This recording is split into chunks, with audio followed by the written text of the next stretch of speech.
Hello welcome to our YouTube channel. आज के video में हम बात करेंगे सीवेज ट्रीटमेंट प्लांट की। तो सबसे पहले जानते हैं कि वीडियो में क्या क्या डिस्कस करेंगे definition, introduction, STP treatment, energy conservation and conclusion. तो सबसे पहले बात करते हैं सीवेज क्या होता है। ये एक वेस्ट जनरेटेड है from residential, institutional, commercial and industrial establishment. तो कोई भी एस्टेब्लिशमेंट हो, चाहे वो इंडस्ट्रियल हो जहाँ पे इंडस्ट्रीज है, रेजिडेंशियल जहाँ लोग रहते हैं, इंस्टीट्यूशनल स्कूल कॉलेजेस इस, या फिर कमर्शियल जैसे मॉल्स होगी, शॉप्स होगी, वहाँ से जो भी वेस्ट निकलता है that is a sewage. STP plants यानी सीवेज ट्रीटमेंट प्लांट्स ये ट्रीट करता है सीवेज को to make it fit for safe disposal, agriculture use and domestic use in toilet. Generally ये कंटेन करते हैं high quantity of organic and inorganic waste, और ये बहुत एसेंशियल है कि हम इसे ट्रीट करें before we enter to any water body. सबसे पहला स्टेप होता है हमारा एसटीपी ट्रीटमेंट में primary treatment. In primary treatment waste water जो है एक स्क्रीन को फेड किया जाता है ताकि सारे लार्ज ऑब्जेक्ट्स को हम रिमूव कर सकें जो वाटर में सस्पेंडेड होते हैं। After this water gets into a grit chamber जहाँ पे ग्रिट को रिमूव किया जाता है। Grit remover is necessary to reduce heavy deposit in aviation tank, digester, channels and conduits. Secondary treatment की बात करें तो ये सेकेंड स्टेज होती है वेस्ट वाटर ट्रीटमेंट की। इन प्राइमरी हम क्या करते हैं, सॉलिड्स को सस्पेंड कर देते हैं, जो कोलाइडल पार्टिकल्स होते हैं, ऑयल, ग्रीस, इनको रिमूव करते हैं। देन सेकेंड बायोलॉजिकल ट्रीटमेंट हो जाता है जिसमें हम वेस्ट वाटर से ऑर्गेनिक मैटर जो होता है उसको रिमूव करते हैं ताकि वो बेटर हो सके।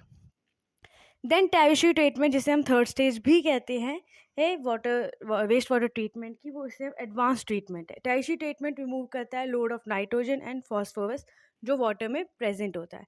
ये इंक्लूड करता है प्रोसेस जैसे फिल्ट्रेशन हो गए, आयन एक्सचेंज हो गया, एक्टिवेटेड कार्बन एब्जॉर्प्शन हो गई, इलेक्ट्रोडायलिसिस हो गया, नाइट्रिफिकेशन हो गई और डीनाइट्रिफिकेशन हो गई। देन हम बात करें अगर एनर्जी जनरेशन की, तो माइक्रो ऑर्गेनिज्म जो इन्वॉल्व होते हैं इस प्रोडक्शन ऑफ एनर्जी में उनको हम माइक्रोबियल फ्यूल सेल कहते हैं। माइक्रोबियल फ्यूल सेल यूज होती है ताकि हम वेराइटी ऑफ एनर्जी सोर्सेज को जनरेट कर सकें जैसे biogas and electricity.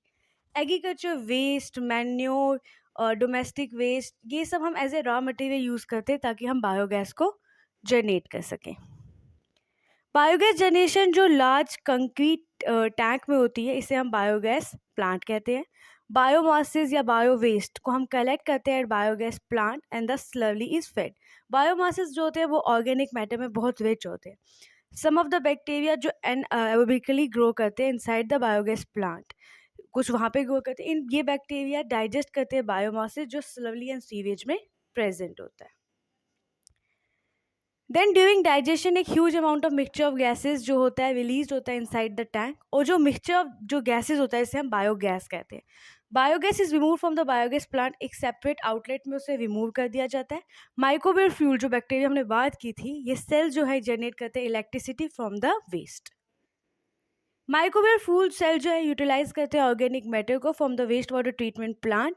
During digestion organic matters को हम कन्वर्ट करते हैं इनटू सिंपल मॉलिक्यूल और रिलीज करते हैं कार्बन डाइऑक्साइड एंड इलेक्ट्रॉन्स। ये बस बेसिक इंपॉर्टेंट पॉइंट है कि किस तरह से हम कार्बन डाइऑक्साइड और इलेक्ट्रॉन को रिलीज करते हैं।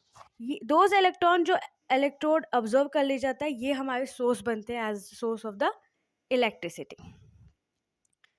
So let us end the video with a conclusion. As sewage enters a plant for treatment, वो बहुत से चीज़ों से फ्लो करती है, जैसे स्क्रीन से जहाँ पे लार्ज फ्लोटिंग ऑब्जेक्ट हो जाता है, फिर रैक से, स्टिक से, क्लॉग और डैमेज, मतलब मोस्टली हर चीज़ से वहाँ पे जो लार्ज होते ऑब्जेक्ट्स हैं उनको रिमूव कर देते हैं। After sewage has screen great chamber से जहाँ पे छोटे छोटे चीज़, एंड देन फिर वो एक पर्टिकुलर मेथड से हम उस सीवेज से एक, जैसे हमने स्टार्टिंग में बात की, हम उसे फिट बनाते हैं डिस्पोजल के लिए, एग्रीकल्चर यूज़ के लिए या डोमेस्टिक यूज़ के लिए। Thank you for listening. Hope so ये वीडियो आपको पसंद आई होगी। Please like, share and subscribe. ये पीपीटी डाउनलोड करने के लिए आप डिस्क्रिप्शन में दिए गए लिंक को क्लिक कर सकते हैं। Thank you so much.